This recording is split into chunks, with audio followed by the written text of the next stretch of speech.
I'm going to um, let me just bring us up to date. Chris is not here. She wasn't here Tuesday, not today, and she won't be next Tuesday because she's in Tasahara, offering a retreat for wildland firefighters. So we have to like send Chris all our love and blessings and all of them there, because can you imagine what it might be like down there in Tasahara right now with this storm and the creek? And I'm sure she's having an exciting time. Um, who knows? Maybe they're sandbagging along the creek. I don't know. But anyway, Chris is in Tasahara and will be back a week for with us a week from today. Um, so she asked originally me and Debbie to give some talks on our Soto Zen ritual and forms. And unfortunately, Debbie's sick. You know, she's having gallbladder issues and is quite uncomfortable, and so is unable to be with us. So um, I'm doing it all. Hopefully, at another time, perhaps she'll get to, when she's better, share some of her thoughts, because her experience and thoughts will be different from mine. And that's important. Each of our perspectives is important. So we just hold Debbie in our hearts while we carry on here. So Chris asked that in the first talk that I gave, the one I gave on Tuesday, that it be a way-seeking, mind-oriented talk about my experience and growing up, with religious rituals, forms, and things like that. So that's what I did. And then this talk and the one on Tuesday is going to go more and more and more specifically into the forms that we practice.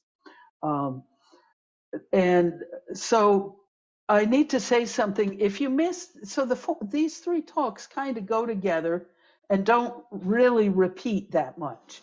So if you missed the one on Tuesday, you can listen to the recording, though you'll have to bear with it a little bit because there's a space of about 4 or 5 minutes in the middle when the internet over at the church cut out on Gretchen's computer. My computer stayed on, but the sound was with Gretchen's. And so it took us about 5 minutes to get it all back together. So when you encounter that part where you see me but hear no sound, you can skip forward till you start hearing the sound again.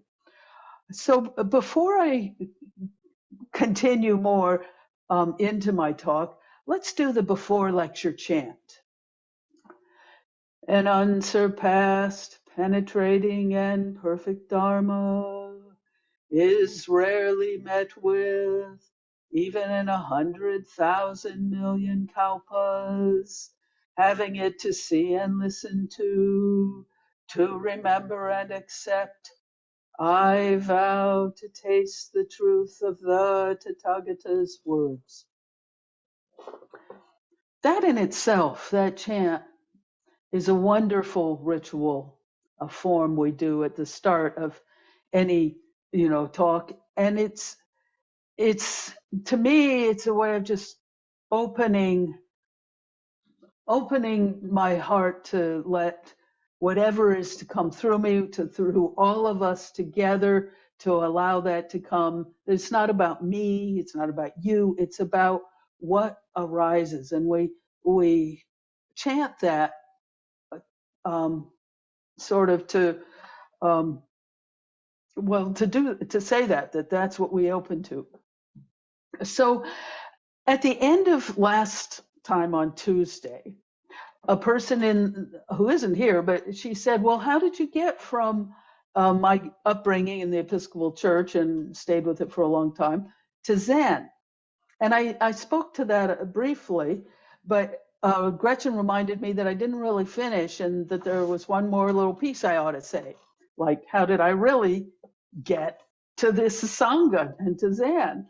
So I had been active still in the Episcopal Church as an adult, and but finding it not quite right. There's something didn't fit really. I liked the ritual, but if people talked too much or some of the prayers, I just couldn't get into them, or I didn't agree.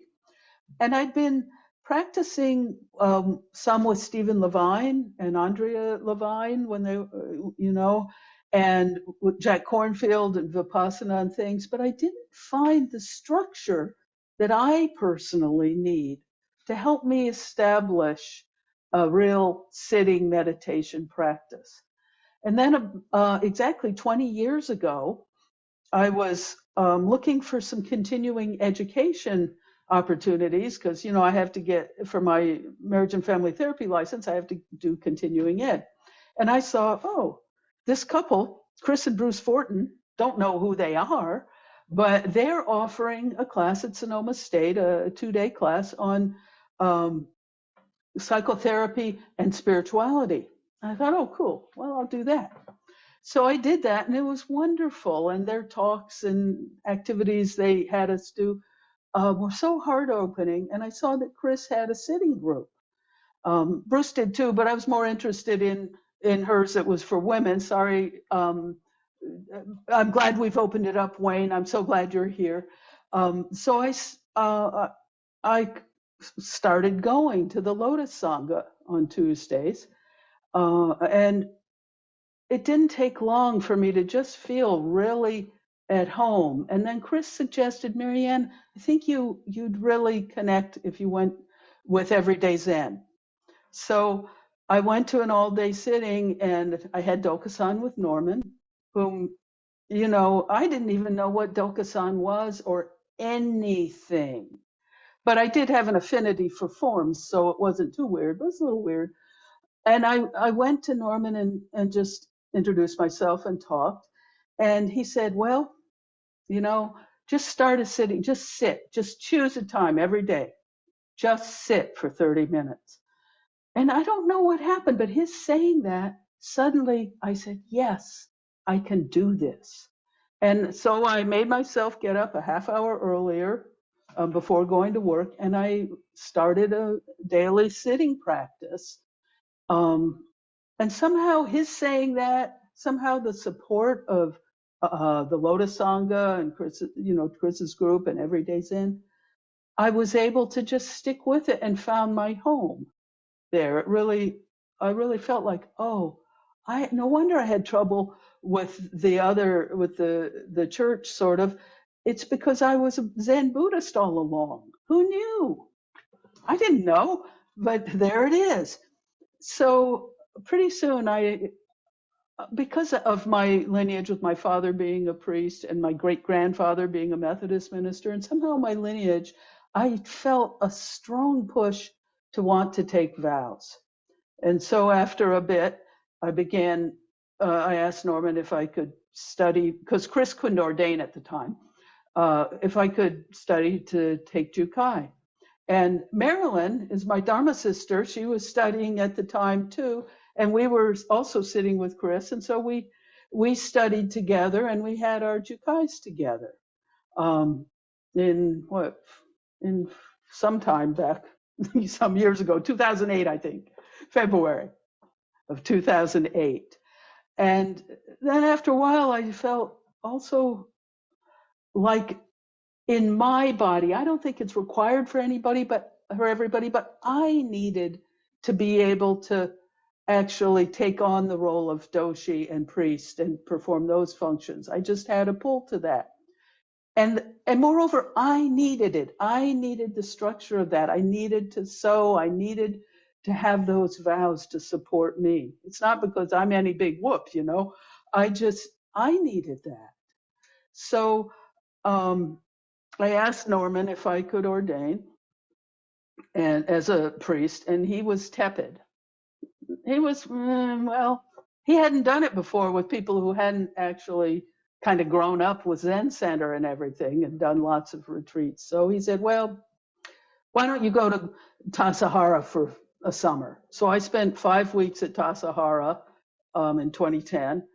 And then I thought he was going to say yes, but he didn't right away. He said, well, that's good. Why don't now you need to go to Green Gulch for a practice period. And that was harder because I was working, but my school district gave me the space and I went. And that was pretty eye-opening, but I still felt at the end of that practice period that, yes, I really am called this way. So then I um, said to him again, well, Norman, yes, I still want to do it. Can I please so? And he said, yes, you can. But when you're done, you've got to do another practice period at Green Gulch or wherever. But, those are 2 months. So he ordained me in 2014. And in 2015, after I had retired, because I couldn't get another leave of absence from my school district. After I'd retired, I went again to Green Gulch for another 2-month practice period. So a lot of what I know and my experience about the forms and why Norman wanted me to do all that, because he wanted me to really get grounded in our Zen forms. And as they're practiced, not just with Everyday Zen, but at San Francisco Zen Center and in Suzuki Roche's lineage in that way. And I did absorb a lot. Things I'm going to say now in the rest of my talk they're not definitive. They're kind of what I've come to. And if I misspeak, throw it all out, because I could be, maybe I've made some of this up. I don't know. But it's kind of what I've accumulated over these years. So I hope that fills in the blank, Gretchen. Thank you. So for this talk today, I'm going to do this differently from usual. I don't usually read my talks, but actually today I'm going to read it. I'm going to read my talk, but in chunks, in sections, because I thought that this material, it's kind of hard to hold on to in your mind. And so I wanted to write a few articles that Chris has given permission for us to put up on I think Ellen's going to put a link, once I send her the articles, to these articles on the Dharma Heart Zen newsletter. I think that's where it's going to be. So that if you forget and you want to check back or use them as a resource, you can. So I'm going to be reading from these articles. The first one, and I'm going to stop periodically after so much chunk and ask for questions, okay? And we're just going to get as far as we get today. And then I'll finish up whatever we don't get to, we'll finish up Tuesday, as well as maybe something else from Zenju Earthland Manual added in. So this first article I wrote a few years ago before the pandemic. It's entitled, What's Up with Zen Service Forms, Bells, and Ritual? And now I'm considering it as part one. It's an overview. So I'll read it to you this much and then ask for questions, and we'll go from there. So I had to write it like a letter, because I feel like when I write, I feel like I'm talking to you. So it starts, Dear Dharma friends, no matter how long you've practiced, Zen forms and rituals can be confusing. I hope this little guide will provide a few helpful principles. First, a little about forms and ritual in general. The forms are the agreed upon guidelines of when and how to bow, walk, chant, ring the bells, etc.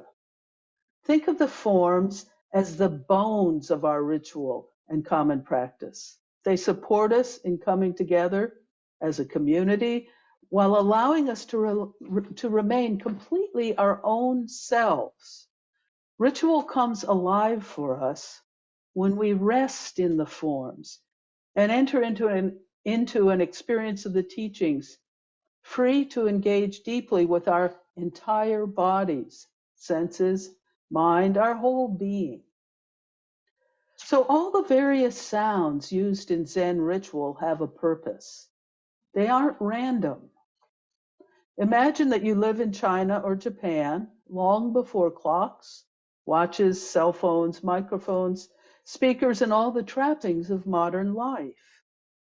Imagine living in a monastery with spacious gardens and a zendo. Perhaps you're working in the fields of this monastery and hear the bells in the zendo.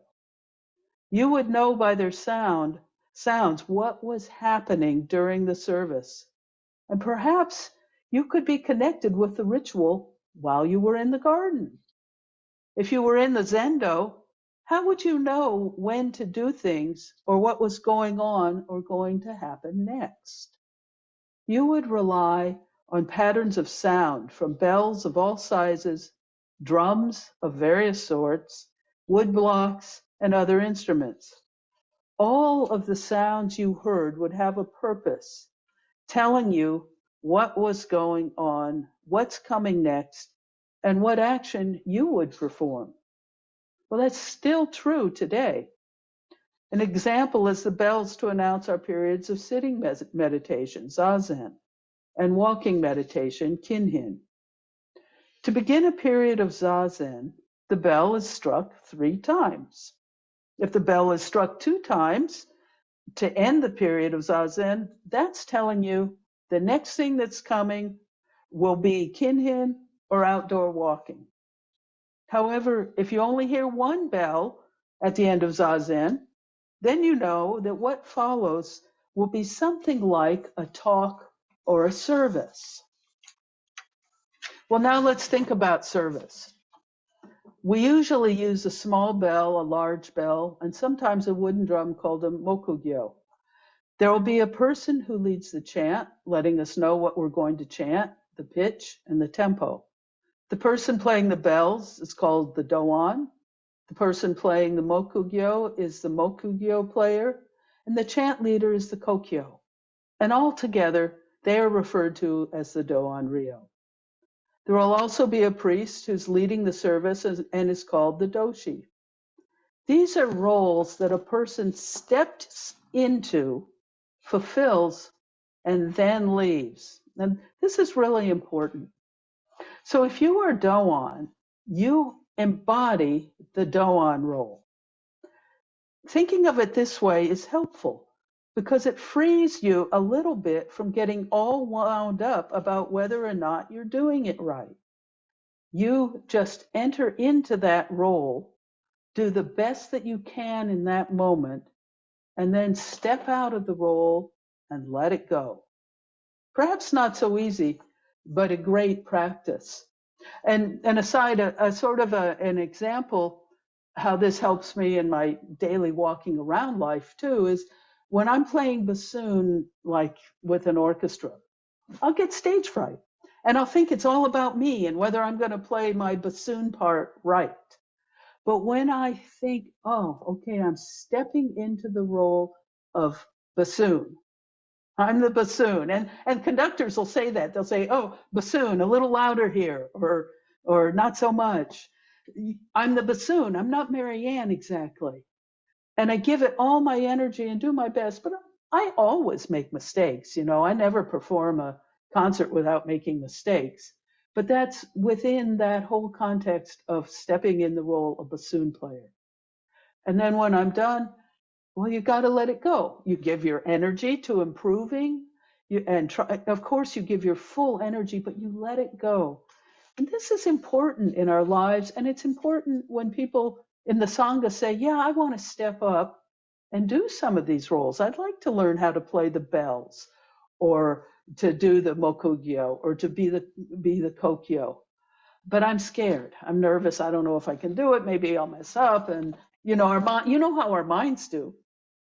But that's just the creation of our minds. When you think about it as stepping in that role and then leaving the role, it can free you. And I hope it will free lots of you to maybe want to step up and learn more about how to play the bells and things and chant. That would be great because we need it. We need you. So then let me go on. Then there's chanting. We chant during service and sometimes at the discretion of the teacher as part of a sitting. Some people think Zen chanting is pretty boring, consisting of only one note.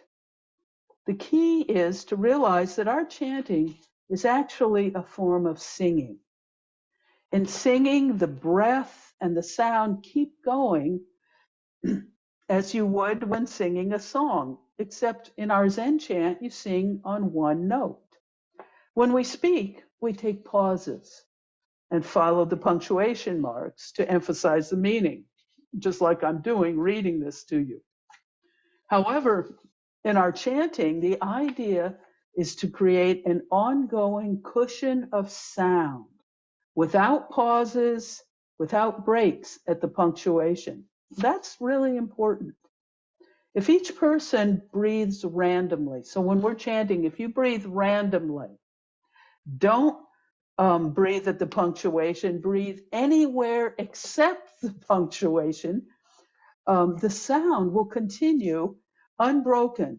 And the experience, as we get the hang of it, will be more and more one of being carried along and supported by the sound. You can surrender yourself to the sound and let the chant hold you. Rather than trying to understand the meaning of the sound, the meaning of the chant with your discursive mind, you embody the chant through the use of your senses. When the chant infuses your entire body in this way, it stays with you. It returns to you and informs you in conscious and unconscious ways that you go about your activities. Well, finally, the good news is that even if you don't know the bell's purpose, or you don't really get the sense of chanting, you can just relax and enjoy all the sounds as a sensory experience. Even without understanding, you will naturally enter into the ritual completely because sound is processed by the brain differently from rational thought. The sounds themselves will call you home to your deep being and you will be satisfied. So that's the first little article. And so I want to take a moment before I go into the next one. The next article is going to speak more specifically about forms, the different kinds of forms we do. And then the last one, which we probably won't get to today, is going through a service and what's happening and what the bells are doing. So that's kind of the plan. But I'd like to see, are there questions from what I've just shared? Can you either raise your hand or your digital hand, and I'll call on you. Any questions?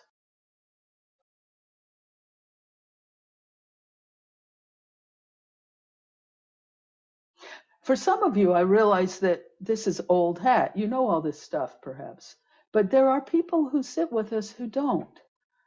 So I'm trying to balance in between. Patricia, please unmute and say hi. Tell us your question. Hi. One thing I wanted you to clarify a little bit, if you would, was you said rest in the form of ritual. Yes. Could you expand on that just a little bit about the resting part? Well, sure. You know, when we're doing a ritual, doing a service, maybe you don't know what the bells mean or what it all means. Just relax. Let your discursive mind, your thinking mind, oh, I wonder, am I doing it right? Am I doing it wrong? What is this? Let it, just say, okay, thank you, mind, but relax. Let me just take in the sounds. If people are bowing, let me bow. Let me experience it all completely physically and through my senses. And don't worry about if you understand or not, because rituals really go beyond. They're almost, I don't know, that's what ritual experience has been about since humans began creating them, is ways to enter into a sacred space with the body and the senses, and something much larger, to greet something much larger than our discursive minds that always talk about this and that, you're good, you're bad, blah, blah, blah. So I guess by resting in the forms, I mean, don't worry too much if you don't get it, or if, oh, they're bowing and I didn't, oops.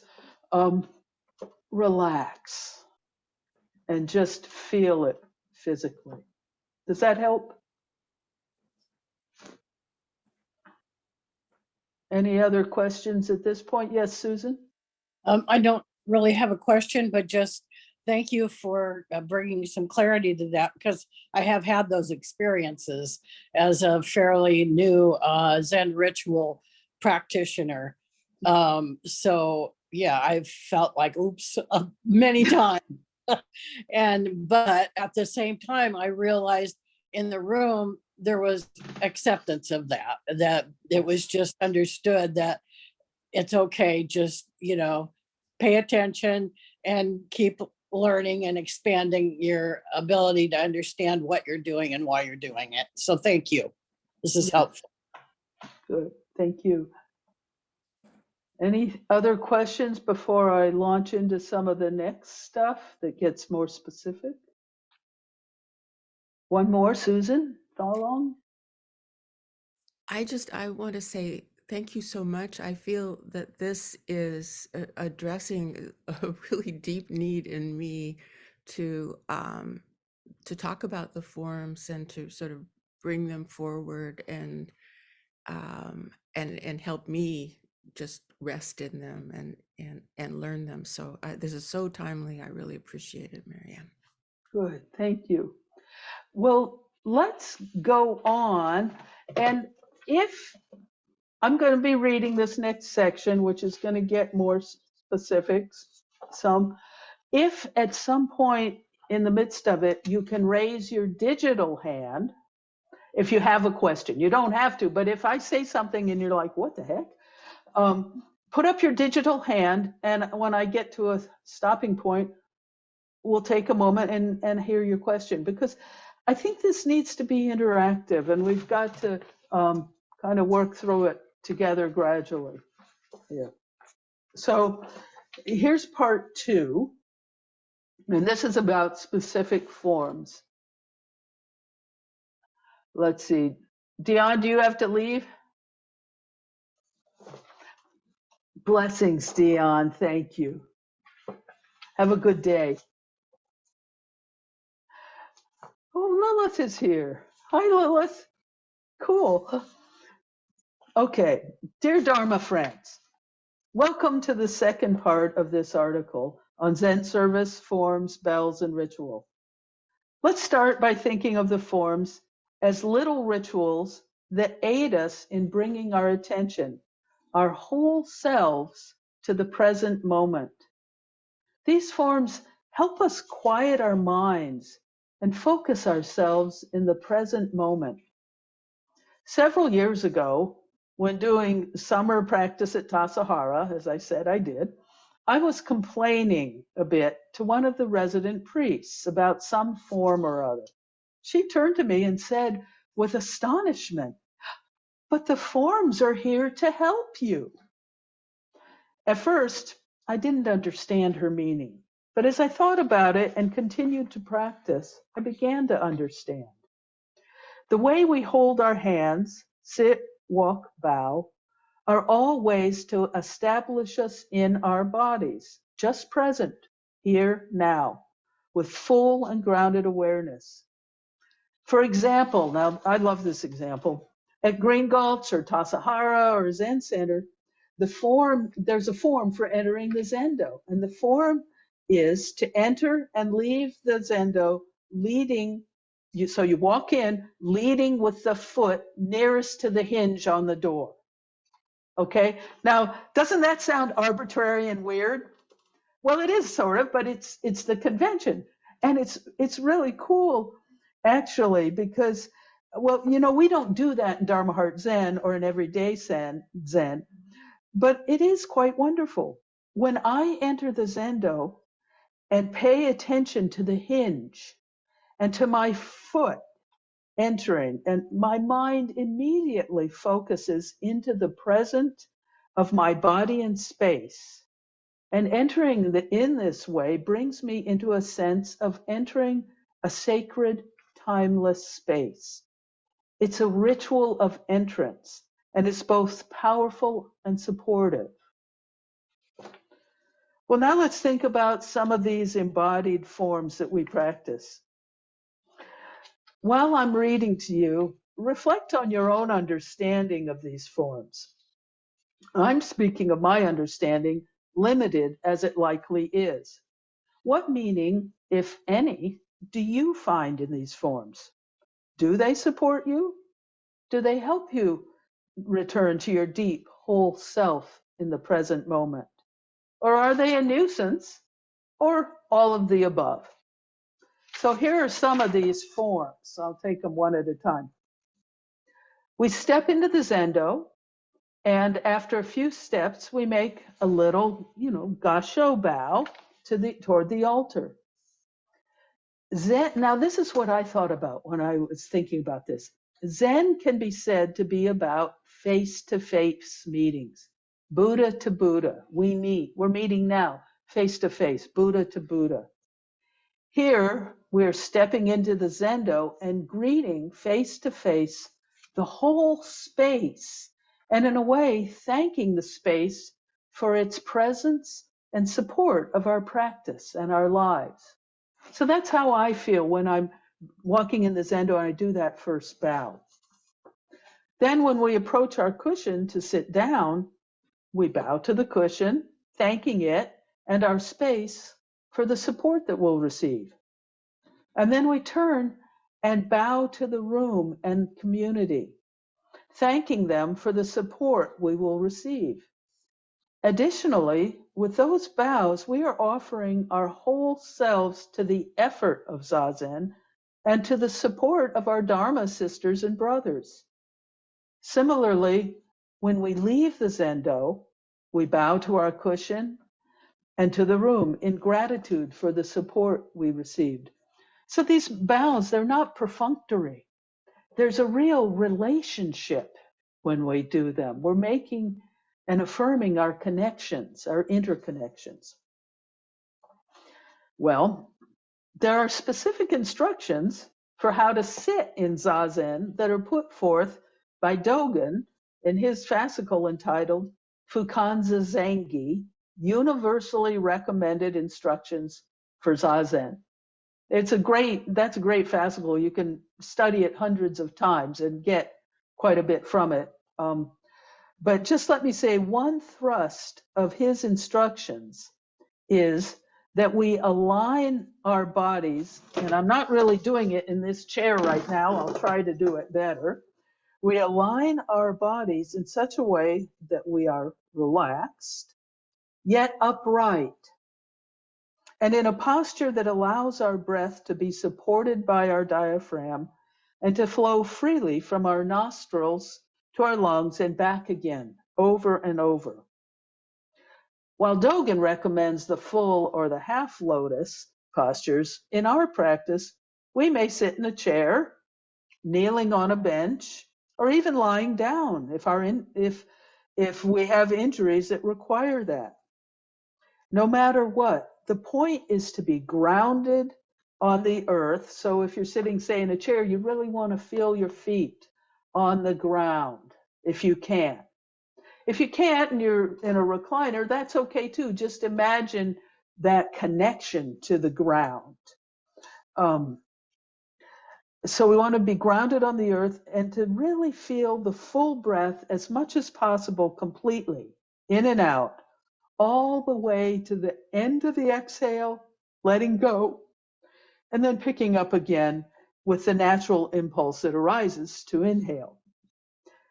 So that, it's like this column of air, and our bodies, we're this column, and it's almost like we connect all the way like to the center of the earth and up and out to the millions of galaxies. And if you're lying down, you still can imagine it that way and feel that openness of that column of air, the breath of life in a way. And it is relaxed, but it's not relaxed in a flabby way, it's not flabby. It's with energy and some effort that's there, but it's relaxed.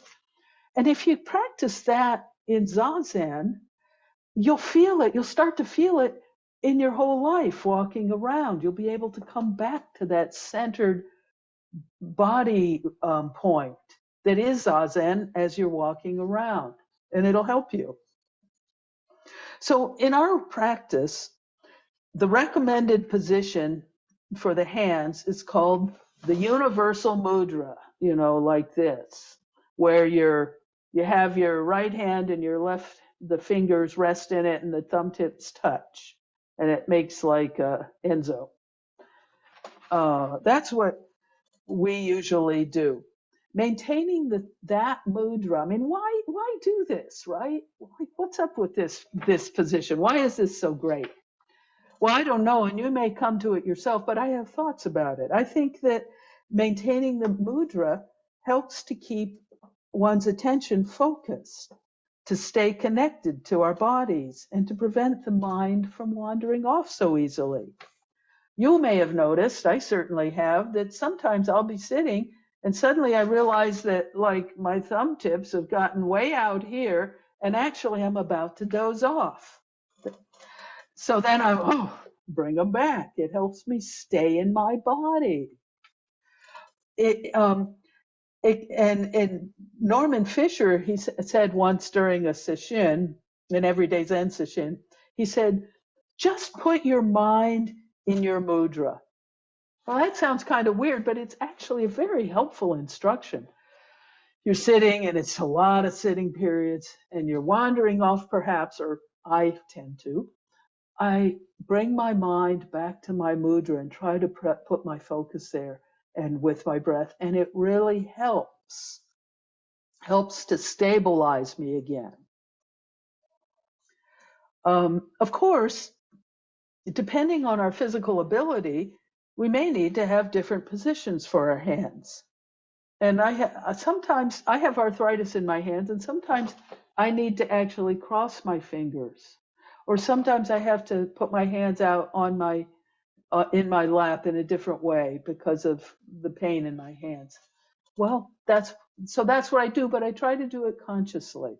So these are forms, but there's compassion within the forms, Don't feel rigid with yourselves. Perhaps what is important is that the position you establish be comfortable, relaxed, but requiring some energy to maintain, and that you focus on maintaining it throughout your period of zazen, if possible. This idea of relaxed, but with energy is important. Not slack, but not rigid. Completely present. You doing okay? I go another section? This is about bows. Let's do some bows or think about them. Then there are full bows or standing bows done as deeply as possible. So a deep, standing bow would be like that. If one's not able to do a full bow. Full bows are usually made toward the altar, though in certain ceremonies, a student and teacher, like when Marilyn had her Dharma inquiry, her Hosen Shiki ceremony, there was a point where she and Chris did full bows to each other, acknowledging and honoring each other. And then she did full bows to us as the community, and we returned her bow with a deep bow. But mostly it's full bows are when bowing toward the altar. And that's what I'm thinking about here. And the altar usually has a representation of the Buddha or maybe other various bodhisattvas on it, or like Manjushri, who's the wisdom, or Kuan Yin, compassion. When speaking of bowing in this way, Norman Fisher sometimes characterizes this action, this physical action for himself, when he does it, as giving him his whole self over to the Buddha. Throwing himself into the arms of the Buddha is what he says sometimes. Let's see. What do we mean by giving ourselves over to the Buddha? We can think of it as giving ourselves to and honoring Buddha as a great teacher, but also as giving ourselves to and honoring our own Buddha nature, as throwing ourselves into the arms of awakening or the potential of living an awakened life, a life where we fully understand our deep interbeing with all things. In bowing, we give ourselves to and honor the Buddha nature, which we all are in essence. We give ourselves to and honor all the ancestors. We give ourselves to and honor the Sangha and to all that supports us. Perhaps you have other ways of us understanding this practice of bowing fully, giving oneself over completely. And that's fine if you do. It's good to ask these questions and find your answers. That's important. Well, I'm watching my time. I think we got a little more. Let's see. Yeah, a little bit more. And then we're going to have some questions. And when we are standing or walking in the Zendo, there are two basic hand positions that we use. Now, many of you know this, but some people who might hear this later don't know. Shashu, which is standing like this with your hand in a fist, the hand over it and the thumb on top. When we use this position when chanting, when we're standing in the Zendo, when we walk during Kinhin, or when we are chanting. Gasho, of course, is like this. And we use gasho when making an offering or when greeting or honoring someone. Practically, it is really helpful to have these two positions because basically it means you don't have to worry about what to do with your hands. Sometimes standing around, you don't know what to do with your hands. Well, in Zen, we know what to do with our hands. And the positions help you once again to remain steady and focused and grounded. So in the Zendo, we often alternate periods of Zazen with periods of short, slow walking called Kinhin. During Kinhin, we synchronize our breath with the movement of our steps. In the process of slow, mindful walking. In Kinhin, our hands are in Shashu here. Again, a body practice. Well, now I have to say something about Kinhin a little more. It's not really a break or a random event. It's a continuation of Zazen. Zazen extending into our standing and walking. This may seem a little confusing because sometimes the instructions given during longer retreats refer to taking a bathroom break or whatever is needed during Kinhin. So it kind of sounds like a break, right? But it's not. Kinhin is the time to take a break for certain necessary functions. Even so, Kinhin is still a continuation of this Zazen mind. The more we get used to extending Zazen into our movement in Kinhin, the more we will embody the feeling of Zazen in all our activities throughout our days. Well, this can seem like a lot. How can we ever do it? The short answer is we can't. We will make one mistake after another, and that's just fine. In 2015, I participated in a 2-month residential practice period at Green Gulch. There were so many opportunities to make mistakes, and I made them regularly. The corrections came to me on a daily basis. I made so many mistakes and was corrected so often that pretty soon I had to accept that it was no big deal. I had to accept being corrected. It's not about me. It's just helping me to understand the forms in practice. So so I could just get over myself and try again.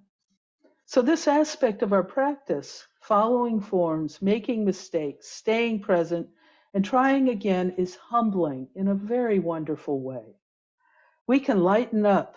No need to beat ourselves up.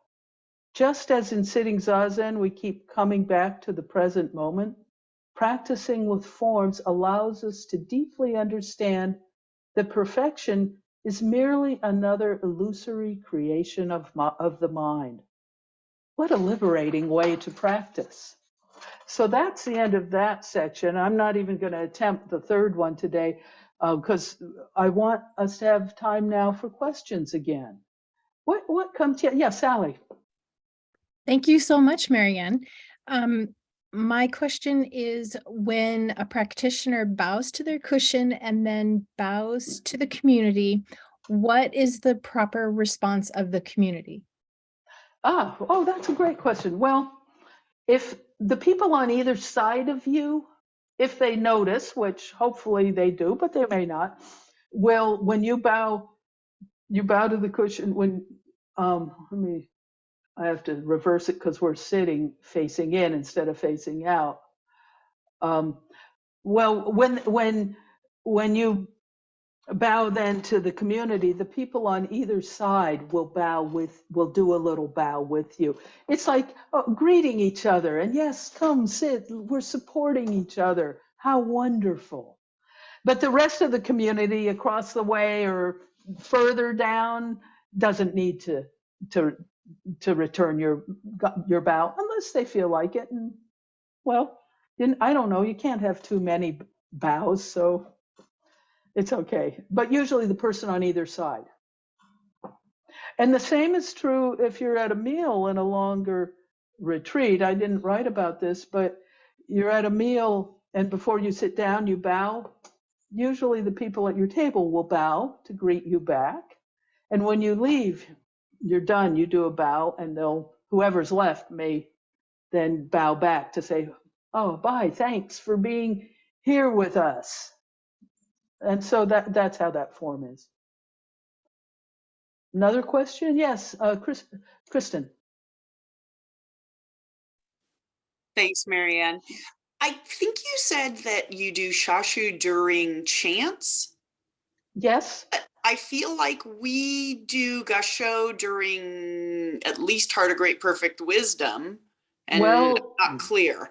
I know you're not clear, and that's going to come up in the next one, but Okay. I'll say something about it here because you asked the question. If you go to Zen Center, everyday Zen for the most part, but it can be a little flabby there, or to like Tassajara or Green Gulch, during the chants, all of the chants, pretty much, you will be in shashu. That's how it's done, including the Heart of Great Perfect Wisdom. But there is an impulse in us as human beings to want to offer our hands in gasho, to more want to offer blessings, to put them like this. And so in Dharma Heart Zen, I think Chris it's not a big deal. She's not heavy on that particular form that way. But if you did go to Tassajara or Green Gulch or something, you will see that that's how they do it. And, so that's up to you. And the same during hold on, Gretchen, 1 second. When we chant the names of people that, who have well-being list, well, the doshi puts her hand in gasho and bows some. Technically, if you're Green Gulch or something, you're going to be in shashu. But we want to do this, don't we? We just want to. And so again, Dharma Heart Zen, we will, if you want. But so you see some people in shashu and some people like this. And I think it's all good. And yeah. Gretchen? I was just going to say, a lot of time when we're chanting, we're holding the chant book. So that's what we're doing with our That's hands. true. If you haven't got it memorized, you are holding the chant book. And if you go to Green Gulch or something, there's even a way to hold the chant book, but we don't need to worry about that.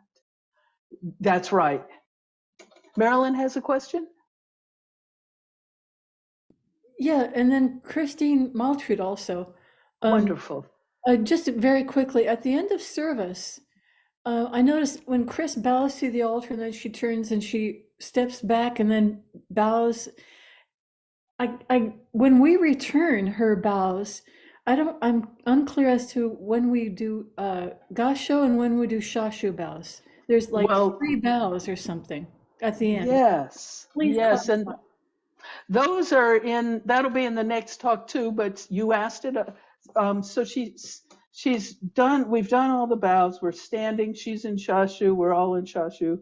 And then she'll put her hands in gasho, step back and bow. There's a bell. We turn to the altar. We face the altar and bow in gasho.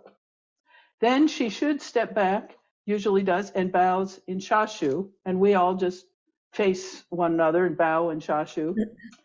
And then she does it, Chris does it a little differently. And I would say the general rule is in this third bow that you're speaking of, do what Chris does. If Chris bows to you in gasho, bow back in gasho. If she does it in shashu, do it in shashu. But she'll do it in gasho because that's how Chris is. But it might be a little different. And I'm going to touch on that in the next talk too. Okay, thank you. That's a great question and very confusing, but it's okay. Yes, Christine. Thank you, Marianne, for doing this and for this discussion. It's really, really helpful, especially when my practice with Dharma Heart Zen is in New Mexico. So once in a very blue moon, I'll be there with you all in Sebastopol, but I have a home practice. So this has been really helpful in just creating a Zendo in my own home, which has really, really been helpful. The question I have has to do with, as we sit Zazen, eyes open or closed. Oh, I asked that question because of many, many years of Vipassana before I came to Dharma Heart Zen, and eyes are always closed. And so I've been trying to keep my eyes open, and it just is not working for me. And I'm trying to figure out, do I try and try and try, or do I just sit the way I've been sitting for 30 years with eyes closed and awareness of. Okay. Well, I'm not the boss of all of this, but I can give you some guidance. Okay, thank you. Dogen in that fascicle says eyes open, but I've noticed that, oh, I love Diane's kitty. I've noticed that most, don't move the kitty, she's fine. Most people, Norman, Chris, do downcast, and I do this sort of soft focus, not fully closed, but it's soft focus. And part of it, I think, is it's so easy to go off into our discursive daydreaming minds. And when our minds, the Zen idea is that when our eyes are closed, we more likely go off and don't stay present. So if I'm at a retreat and I'm getting sleepy in my kind of half open, half closed sitting, I will I will open my eyes fully and really just stare at that blank wall, and it helps me to stay alert and present. So but at other times I can't maintain that, and it's mostly better for me in that sort of half open, half closed, soft focus. And that's what Chris originally taught me herself. I think for you, Christine, you've got to sense it out and see what fits right and pay attention. Is your mind drifting more? Do you need to be more present and alert? And for all of us, sense it out yourselves. Yeah, that's really helpful to hear, because I have been sensing it out, and my mind wanders when I have downcast eyes or open eyes. I think I have so much practice with closed eyes that's where except when I'm sleepy. That's where when I have closed eyes is when my mind does not wander. Yeah. Well, that's, it's habit, and that's fine. That's fine. You sense it out for yourself. I see Constance's hand, and then we'll see where our time is. We're almost out of time. Yes, Constance. Yeah, can you hear me okay? A little louder. Okay, There. sorry. So my question is, my confusion is, during the service, when Chris is bowing during the well-being part and that sort of thing, it's like I don't know whether I should be in Gasho or in Sashu. or if I should be, bowed over while during different times. So I just have a confusion about that. And I know you're probably going to talk about it next, in I the am. next thing, but just to kind of, that's my confusion. Well, that's a continuation sort of from Marilyn's question, too. And I am gonna, but let me say that the doshi is performing some of the ritual actions on behalf of the entire community. So when the doshi is bowing or doing an offering, you're doing it with her, but you're not physically doing those actions. The doshi is seen as like the in a mandala, be the center point of the mandala. And I'll speak more about that next time. So when we're chanting, the doshi does go in gasho and bows. The community does not, like if you go to Tassajara or something, they stay in shashu unless there's a little bell rung at the start. Like when the kokyo puts their voice up a half step and then makes the dedication and the doshi bows. If there's a little bell there, then you bow too. But that's only done on one certain echo, one certain dedication.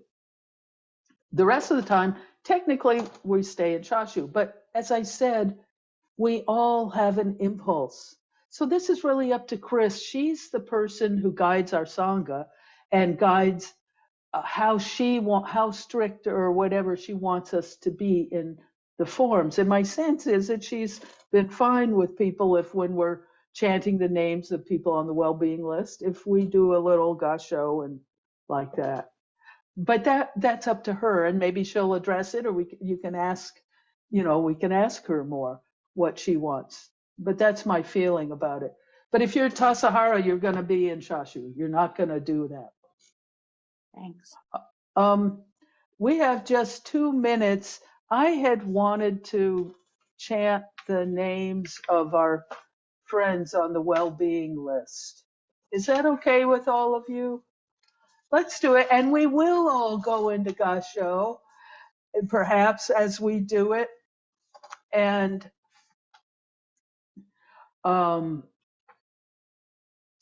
yeah, I don't think I'll do any bells with it. We'll just let's be in gasho, and I'll chant